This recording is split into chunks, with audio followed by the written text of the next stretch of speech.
Hello everyone, ఈరోజు aloo fry క్రిస్పీగా ఎలా చేయాలి చాలా సింపుల్గా చెప్తాను మీకు. సో దానికోసం నేను 6 ఆలూస్ తీసుకొని మంచిగా వాష్ చేసుకొని ఈ సైజులో కట్ చేసుకోవాలండి. మీరు చూస్తున్నారు కదా, ఇదే సైజ్ మెయింటైన్ చేయాలి. సో ఒక ప్యాన్లో అయితే ఆయిల్ వేసుకొని అవి డీప్ ఫ్రై అయ్యే వరకు అలా ఉంచేసేయాలన్నమాట.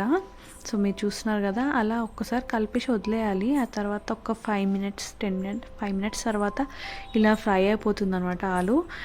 చూస్తున్నారు కదా, అంటే ఊరికే కలపొద్దు. సో అదే ట్రిక్ అనమాట. ఇక్కడ ఊరికే కలిపితే మళ్ళీ మెత్తగా అయిపోతుంది. సో అలా డీప్ ఫ్రై అయిన తర్వాత 1 స్పూన్ కారం అండ్ 1 స్పూన్ సాల్ట్ వేసుకున్నాను. సో ఈ ప్రాసెస్ అయితే బ్యాచిలర్స్కి చాలా సింపుల్ అండి. జస్ట్ 10 మినిట్స్లో అయిపోతుంది. కారం ఉప్పు వేసుకున్నాం కదా, ఆ తర్వాత ధనియాల పొడి వేసుకోవాలి. ఇది మెయిన్ ఇంగ్రీడియంట్ అనమాట. సో క్రిస్పీగా రావడానికి one of the main reason ఇది.